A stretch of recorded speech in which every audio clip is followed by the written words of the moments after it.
Chicken ಗುಣಿ ಆಗಿತ್ತು. Chicken ಗುಣಿ ಆದ್ಮೇಲೆ ಎಲ್ಲ ಸಲಹೆನ ಇದ್ದು ಮಾಡ್ಕೊಂಡ್ರೆ ಕಡಿಮೆ ಆಗಲಿಲ್ಲ. ಹಂಗ ಮಂಟಾಲ್ನಲ್ಲಿ ಇದ್ದು ಡಾಕ್ಟರ್ ಅಂತೇಳಿ ಹೋದ್ರೆ ಡಾಕ್ಟರ್ಗಳು ಹೇಳಿದ್ರು ಇಂಜೆಕ್ಷನ್ ತಗೋದಂತ ಅಂತಂದ್ರು.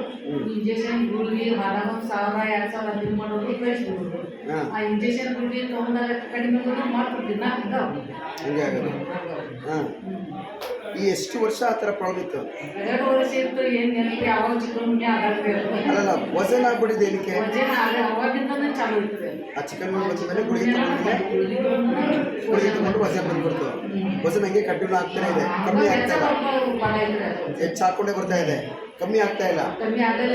ಮತ್ತೆ ಡಾಕ್ಟರ್ ಹತ್ರ ಕೇಳ್ಬೇಕು, ಏನು ಹೇಳ್ತಿದ್ರು ಅವ್ರು? ಏನೋ ನಿಮ್ಮ ಮನೆಯಾಗ ಯಾರೋ ಇದ್ದಾರೆ, ನಿಮ್ಮ ಫ್ಯಾಮಿಲಿ ಇರಬೇಕು, ಅದಕ್ಕೆ ನಿಮ್ಗೆ ಎದುರಿರ್ತೀವಿ.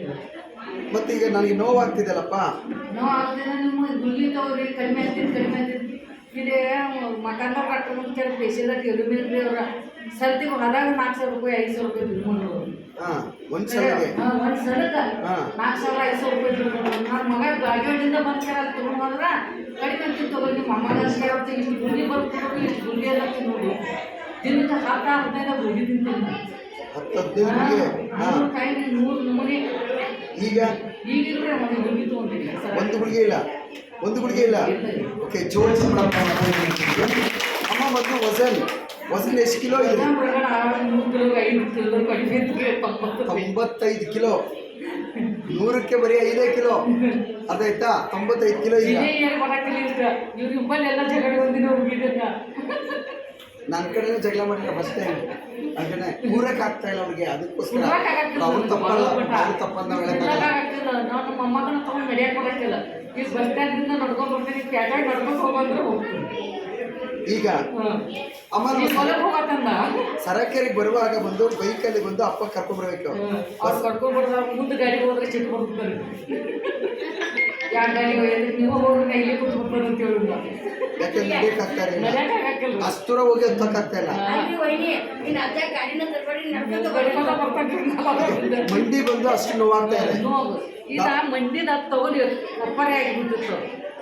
ವಜನ್ ಜಾಸ್ತಿ ಆಯ್ತು, ಒಪ್ಪರ ಆಗ್ಬಿಟ್ಟಿತ್ತು, ಕ್ರಾಸ್ ಆಗ್ಬಿಟ್ಟಿತ್ತು. ಮಂಡಿ ಕ್ರಾಸ್ ಆಗ್ಬಿಟ್ಟಿತ್ತು ಇವ್ರಿಗೆ. ವಜನ್ ಬಿದ್ದು ಮಂಡಿ ಕ್ರಾಸ್ ಆಗ್ಬಿಟ್ಟಿತ್ತು. ಈಗ ಇಲ್ಲ, ಸ್ಟ್ರೈಟ್ ಆಗಿದೆ. ಜೋರಿಸಿ ಬಿಡಪ್ಪ. ಎಷ್ಟು ವರ್ಷ ಕಷ್ಟಪಟ್ಟಿದ್ರಿ ಹಿಂಗೇನೆ? 2 ವರ್ಷ ಎಲ್ಲ ಇಡೀ ಎಲ್ಲ ನಾರ್ಮಲ್ ಡಾಕ್ಟರ್ ಎಲ್ಲ ಡಾಕ್ಟರ್ ತೋರಿಸಿ ಲಾಸ್ಟಿಗೆ ನಮ್ಮ ಊರವ್ರು ಬರೋದಂತೆ ಯಾವಂತೆ ಇಲ್ಲಿ ಬರೋದಂತೆ. ನನ್ನ ಪುಣ್ಯ ಅಲ್ಲ, ಅದು ಬೆಡ್ ಪುಣ್ಯ. ಓಕೆನಾ? ಸರಿ. ಇವತ್ತು ಮಂಡಿ ಬಂದು ಯಾರಿಗಾದ್ರೂ ಪ್ರಾಬ್ಲಮ್ ಆಗಿಬಿಟ್ರೆ ನಡೆಯೋಕ್ಕಾಗಲ್ಲ. ಈಗ ಮಂಡಿ ಒಂದ್ಸಲ ಹೋಗಿ ಮುಂದೆ ನಿಮಗೆ ಮತ್ತೆ ಮಂಡಿ ಹೊಸದಾಗಿ ಬಂದಿದೆ, ಮತ್ತೆ ರಿಪೀಟ್ ಬಂತು ನಿಮಗೆ ಪುನಃ. ಹೌದಾ? ಹೋಗಿತ್ತು ಪುರಾ ಆಪರೇಷನ್ಗೆ ಹೋಗ್ಬೇಕಾಗಿತ್ತು. ಮಾಡಕ್ಕೆ ಹೇಳಿದ್ರು, ಆಪರೇಷನ್ ಮಾಡಬೇಕಂತ ಹೇಳಿದ್ರು. ಆಪರೇಷನ್ ಮಾಡ್ಕೊಂಡು ಮನೆ ಮೂಲೆಯಲ್ಲಿ ಕುತ್ಕೋಬೇಕಾಯ್ತು. ಆಪರೇಷನ್ ಅದ ಮಾಡ್ಕೋಬೇಡವ, ಎಲ್ಲರೂ ಆಪರೇಷನ್ ತಗೊಂಡು ಬೈಗೆ ಅಂದ್ಕೊಂಡು ನಡೆಯುತ್ತವ್ರು ಇನ್ನೇನು ಮಾಡ್ಕೋಬೇಡ ಅಂತ ಹೇಳಿದ್ರು. ನಡೆಯೋಕ್ಕಾಗಲ್ಲ, ಅದು ರಿಪ್ಲೇಸ್ಮೆಂಟ್ ಮಾಡ್ಕೊಳ್ಳೋಗುತ್ತೆ ಅಂತ. ಮತ್ತೆ ಮಾಡ್ಕೋಬೇಡ, ನೀವು ಹೆಂಗೆ ಅಷ್ಟೇ ಮೂವ್ ಆದ್ರೆ ಆಗ್ತೀನಿ, ಕಡಿಮೆ ಗುಳಿಗೆ ಔಷಧನ ತಗೋತೀವಿ ಅಂತ ಹೇಳಿದ್ರು. ಇಲ್ಲೇನು ಸಲಾಗಿತ್ತು ನಾವು ಕೊಡೋದಿಲ್ಲ, ನಮ್ಗೆ ಆರಾಮಂದ್ರು. ಈಗ ನನ್ನ ಮಕ್ಕಳು ಸುತ್ತ ಹೇಳೋರು ನಿಮ್ಗೆ ಆರಾಮಂತಂದ್ರೆ ನಮಗೆ ಬೇಡ್ಕೊಟ್ಟು ಕೆಲಸ ಯಾವ ಡಾಕ್ಟರ್ ಕೈಲಿ ಆಗದ ನಮ್ಗೆ ಮಾಡಿದವ್ರಿ, ನಮ್ಗೆ ಚಲೋ ಹೇಳಿ ಇರ್ತೀನಿ. ಓಕೆ ಅಮ್ಮ, ಎಷ್ಟು ಕಿಲೋ ವೆಯ್ಟ್ಲೆಸ್ ಆಗಿದೆ? ಈಗ 25 ಕಿಲೋ ಇನ್ನೂ ಈಗ ಕಡಿಮೆ ಆಗೈತೆ. ಅದಕ್ಕೆ 25 ಕಿಲೋ ಕಮ್ಮಿ ಆಗಿದೆ. 20 ಕಿಲೋವೇ ಕಮ್ಮಿ ಆಗೈತಿ. ಈಗ ಮಂದಿ ತೂಕ ಮಾಡಿದ್ರೆ ಇನ್ನೂ 2 ಕಿಲೋವೇ ಇಳಿದೈತೆ. ಅದಕ್ಕೆ ನಾ ಇನ್ನೂ 2 ಕಿಲೋ ಇಳಿದಿದ್ದೆ. ಮನೆಗೆ ಹೋಗಿ ಮಾಡಬೇಕು, ವಜನೆಲ್ಲ ಕಮ್ಮಿ ಆಗಿದೆ. ಈಗ ಎಲ್ಲರೂ ಬೇರೆ ಈಗ ಜಬ್ಬರ್ ಹಿಡ್ಕೊಂಡೆ ಇದು ಲೂಸ್ ಆಗ್ಬಿಟ್ಟಿತ್ತು ಹಂಗೇನೆ. ಎಲ್ಲರೂ ಗೋಡೆಗೆಲ್ಲ ಬೇರೆ ಹಿಂಗೆ ಚಿರುವಟ್ಲೆ ಹಾಕೊಂಡಿ ಎಲ್ಲ ಇಟ್ಕೊಂಡಿದ್ದೀರಾ ಜಂಪರ್ಗಳನ್ನ. ಓಕೆ ಅಮ್ಮ ಬಂದು ಅಷ್ಟು ವಜನ್ ಆಗುವಾಗ ಬಂದು ಅಷ್ಟು ತ್ರಾಸ ಆಗ್ತಿತ್ತು. ಏನೇನು ತ್ರಾಸ ಆಗ್ತಿತ್ತು? ಕಾಲು ತೋರಿಸೋದು, ದಡೂ ತೋರಿಸೋದು.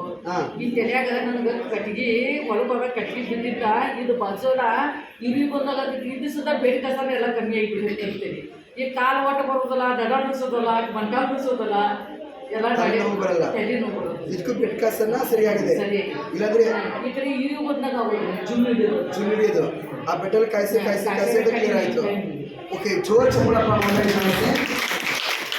ಅಮ್ಮನಿಗೆ ಎಷ್ಟು ಪ್ರಮಾಣ ಕಡಿಮೆ ಆಗಿದೆ? 25. ಹೆಚ್ಚು ಕಡಿಮೆ 30 ಕಡಿಮೆ ಆಗಿದೆ. ಇವಾಗ 6 ಗಂಟೆ ಒಳಗೆ ಊಟ ಮಾಡ್ತಾನೆ. 6 6:30 ಲಾಸ್ಟ್. ಈಗ ಊಟ ಎಷ್ಟು ಸರಿ ಮಾಡ್ತೀರಾ? ನಾ 2 ಸಲ ಮಾಡ್ತಾನು ಒಮ್ಮೊಮ್ಮೆ ನಾ ಈಗ ಹೋಗ್ಯಾರ ಊಟ ಮಾಡಿನಂದ್ರೆ ರಾತ್ರಿ ಊಟನ ಮಾಡ್ಬೇಕಲ್ಲ ನಾವು. ಹಾಂ, ಮುಂಚೆ ಎಷ್ಟು ಸರಿ ಮಾಡ್ತಿದ್ರಿ? 2 ಸಲ ಮಾಡ್ತೀನಿ. ಅವಾಗ ಊಟ ಕಮ್ಮಿ ಮಾಡ್ರಿ ನೀ ಬರತೈತಿ ಅಂತ ಅನ್ನೋರು ಅದನ್ನು ಇರ್ತಾರ ಮತ್ತೆ ಇರ್ತಾರ ಊಟ ಮಾಡಕ್ಕೆ ಚಾಲು ಮಾಡಿದ್ವಿ. ಊಟ ಮಾಡಕ್ಕೆ ಚಾಲು ಮಾಡೋದಂತೆ ಮತ್ತೆ ನೀ ಚಲೋ ಮಾಡಿದ್ರಿ. ಊಟ ಮಾಡೋದು ಜಾಸ್ತಿ ಆದ್ಮೇಲೆ ಮೈ ಜಾಸ್ತಿ ಬಂತು. ಊಟ ಮಾಡೋದು ಬಿಟ್ರು ನಿಂಗೆ ಬರ್ಬೇಕಂತ ಅನ್ನೋದ್ರು. ಊಟ ಬಿಟ್ಟರು ಮೈ ಬರುತ್ತೆ, ಗ್ಯಾಸ್ ತಿಳ್ಕೊಂಡಂಗಾಗಿ ಮೈ ಬರ್ತದೆ. ಬಟ್ ಇವಾಗ ಊಟ ಮಾಡಕ್ಕೆ ಚಾಲು ಮಾಡಿದ್ರಿ. ಮೊದಲು ಹೊಟ್ಟೆ ಹಸು ಚೆನ್ನಾಗಿ ಬರ್ತೈತೆ, ಈಗ ಹೊಟ್ಟೆ ಹಸು ಚೆನ್ನಾಗಿ ಈಗ ಹೊಟ್ಟೆ ಹಸು ಇರುವಾಗ ಹೊಟ್ಟೆ ಹಸು ಬರ್ತಾ ಇರಲಿಲ್ಲ, ಈಗ ಹೊಟ್ಟೆ ಹಸು ಬರುತ್ತೆ.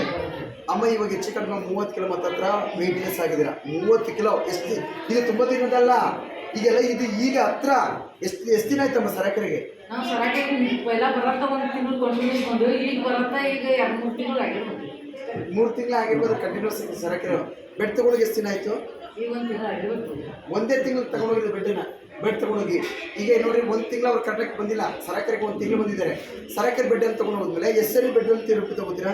ಈಗ 2 ಸಲ ತೊಗೊಂಡ್ರಾ? ರಾತ್ರಿ ಬೆಳಗ್ಗೆ ತೊಗೊಂಡ್ರಾ? ಮಧ್ಯಾಹ್ನ ತೊಗೊತಾ ಇಲ್ಲ ಯಾಕೆ? ಮಧ್ಯಾಹ್ನ ಈಗ ಹೊಲಕ್ಕೆ ಹೋಗ್ತಾ ಇದ್ದೀರಾ, ಮುಂಚೆ ಹೊಲಕ್ಕೆ ಹೋಗಿಲ್ಲ. ಎಷ್ಟು ವರ್ಷ ಹೊಲಕ್ಕೆ ಹೋಗಿಲ್ಲ? ಎಷ್ಟು ವರ್ಷ ಆಯ್ತು? 15 ವರ್ಷ ಆದ್ರೆ ಹೊರಗೆ ಹೋಗಂತಿಲ್ಲ. 15 ವರ್ಷ ಹೋಗ್ತೀನಿ. ಅಡುಗೆ ಮಾಡಕ್ಕೆ ಕುಂತ್ಕೊಂಡು ನೀವು ಬರತೈತಿ ಅಂದ್ರು ಈಗ ಅಡುಗೆ ಮಾಡಕೊಂಡು ಹೋಗತ್ತೀರಿ, ಈಗ ಹೊರಗೆ ಹೋಗತ್ತೀರಿ. ಹೊಲಕ್ಕೆ ಹೋಗಿ ಕೆಲಸ ಮಾಡ್ತಿದ್ದೀರಾ? 10-12 ವರ್ಷ ಕೆಲಸಕ್ಕೆ ಹೋಗಿಲ್ಲ ಹೊಲಕ್ಕೆ. ಈಗ ಮೈಯಲ್ಲಿ ಆಗ್ರ ಆದ್ಮೇಲೆ ಕೆಲಸಕ್ಕೆ ಹೋಗ್ತೀರಾ. ಈಗ ಆಗ ನಡೆಯುವಾಗ ಕಾಲು ಸ್ಲಿಪ್ ಆಗ್ತಿತ್ತು, ಈಗೇನಿಲ್ಲ, ಎಲ್ಲ ಕ್ಲಿಯರ್ ಆಗಿದೆ. ಜೋರು ಸಂಬಳಪ್ಪ. ಎಷ್ಟು ತಾಸು ತಗೋತೀರಾ ಟ್ರೀಟ್ಮೆಂಟ್? ಒಂದ್ಸಲ ಮಾಡ್ಕೊಂಡ್ರೆ 7 ಗಂಟೆಗೆ ಮರ್ಗೋರು ಅಂದ್ರೆ 2 ಗಂಟೆ ಮಾಡ್ಬೋದು.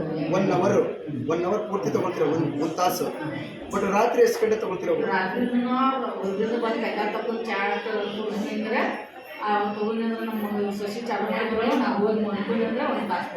1 ತಾಸು ರಾತ್ರಿ, 1 ತಾಸು ಬೆಳಿಗ್ಗೆ 1 ತಾಸು, 2 ತಾಸು ತಗೋತೀರಾ. 2 ತಾಸು ತಗೊಳ್ಳುವಾಗ ಇವೆಲ್ಲ ಸಮಸ್ಯೆ ಕ್ಲಿಯರ್ ಆಗಿದೆ. 10-12 ವರ್ಷದ ಇರುವಂಥ ನೋವುಗಳೆಲ್ಲ ಕ್ಲಿಯರ್ ಆಗಿದೆ.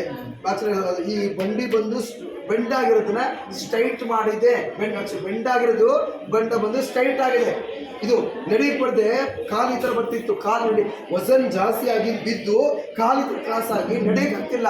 ಅದಕ್ಕೆ ಇವರೆಲ್ಲ ಗುರ್ತಿಬೇಕಾಗ್ತಾ ಇಲ್ಲ.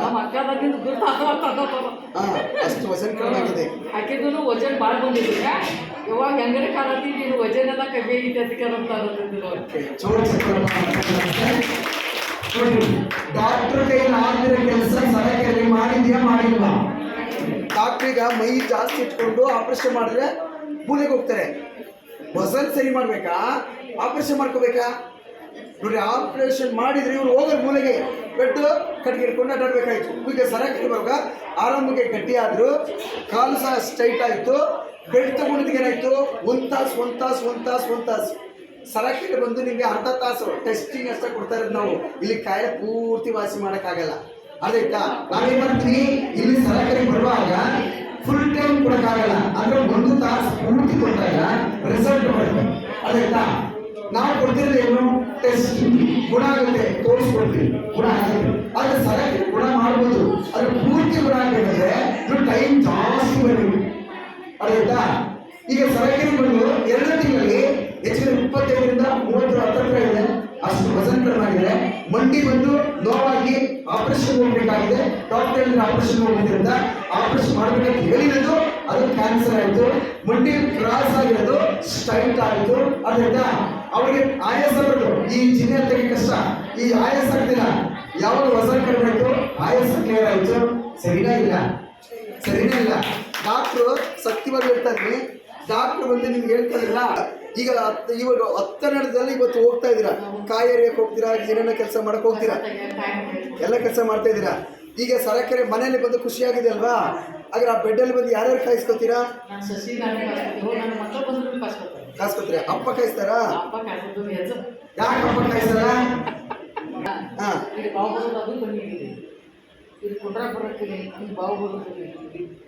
ಬಾವು ಬಂದರೆ ಗುಳಿಗೆ ತಗೊಳ್ತೀರಾ, ಆ ಪವರ್ಗೆ ಕಿಡ್ನಿ ಬಾವು ಬರ್ತಾ ಇರುತ್ತೆ. ಅದಾಯ್ತಾ? ಇಲ್ಲಿ ಬಾವು ಬರೋಕೆ ಏನಿಲ್ರಿ, ಕಿಡ್ನಿಗೆ ಬಾವು ಬಂದಂಗೆ ಬಾವು ಬರ್ತಾ ಇರ್ಬೋದು. ಬಹುಶಃ ನೀವು ಮೆಡಿಸಿನ್ಸ್ ತಗೊಳ್ತಾ ಇರ್ತೀರಲ್ಲ, ಆ ಮೆಡಿಸಿನ್ಗೆ ಏನಾಗುತ್ತೆ, ರಿಯಾಕ್ಟಿವ್ ಆಗಿ ಅದು ಬಾವು ಬರುವಂಥ ಚಾನ್ಸ್ ಇರುತ್ತೆ. ಆ ಬಾವು ಬರ್ತಾ ಇರಲಿಲ್ಲ. ಕ್ಲಿಯರ್ ಆಗಿದೆ. ಓಕೆ. ಅಮ್ಮ ಎಷ್ಟು ಚೆನ್ನಾಗಿ ಕಾಣ್ತಾ ಇದ್ರೆ ಗೊತ್ತಾ? ಎಲ್ಲರೂ ನಮ್ಮಲ್ಲಿ ಕೊಲ್ಲಾಪುರ ಸೈಡ್ ಅಲ್ಲ ಎಲ್ಲ ಇದನ್ನ ಮಾಡಿದಾರೆ ಹಾ. ಭಾಳ ನಾವು ಬರ್ತೇವೆ ಅಂತಿದ್ರು. ಓಕೆ ಜೋರ್ ಚಪ್ಪಳಪ್ಪ ಮಾತಾಡಿದ್ರೆ ಒಂದು ಮನುಷ್ಯನಿಗೆ ಬಂದು ಹಣದಿಂದ ಖುಷಿ ಪಡ್ಸಕ್ಕಾಗಲ್ಲ, ಆರೋಗ್ಯದಿಂದ ಖುಷಿ ಆಗುತ್ತೆ. ಹೌದಾ?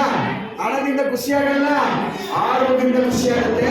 ಅದಕ್ಕೆ ನಿಮ್ಗೆ ಹೇಳೋದು ಆರೋಗ್ಯನೇ ಮಹಾಭಾಗ್ಯ. ಆರೋಗ್ಯ ಸುಮ್ಮನೆ ರೊಕ್ಕದಿಂದ ಬರಲ್ಲ. ಆರೋಗ್ಯ ಬರಬೇಕಂದ್ರೆ ಫಿಸಿಕಲಿ ಇರ್ಬೋದು, ಇಲ್ಲ ಏನು ಫುಡ್ಗಳು ಕಮ್ಮಿ ಆಗ್ತಿರುತ್ತೋ ಆ ಫುಡ್ ಸಿಸ್ಟಮ್ ಇರ್ಬೋದು, ಸರಕಾರಿ ಕೊಡುವಾಗ ಮಾತ್ರ ಆರೋಗ್ಯ ಬರುತ್ತೆ. ಒಂದು ದಿನಕ್ಕೆ 1 ಅವರ್ 2 ಅವರ್ಸ್ ಡೈರೆಕ್ಟ್ ಮಾಡುವಾಗ 19% ನಿಮ್ಮ ಆರೋಗ್ಯದಲ್ಲಿ ಈ ಥರ ಇರುತ್ತೆ. ಸರಕಾರಿ ಇರಬಾರ್ದು.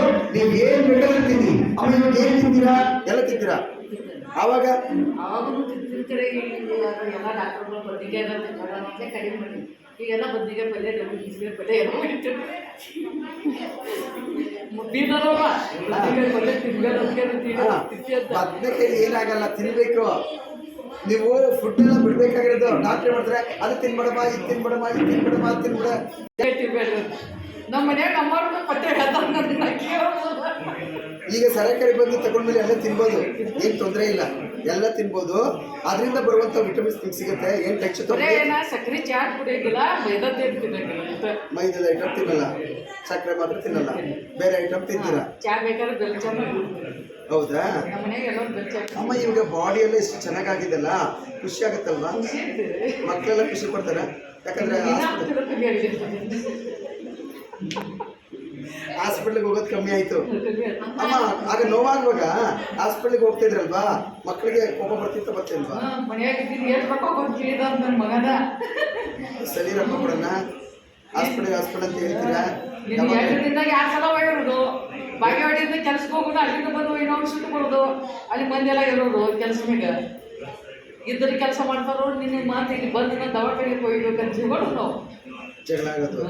ಇವಾಗ ಜಗಳ ಇಲ್ಲ, ಬಂದಾಗಿದೆ, ಎಲ್ಲ ಟಾಪ್ ಆಗೈತಿ.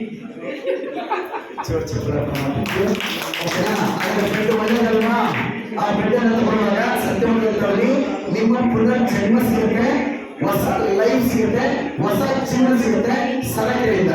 ಅರ್ಥ ಆಯ್ತಪ್ಪ? Thank you.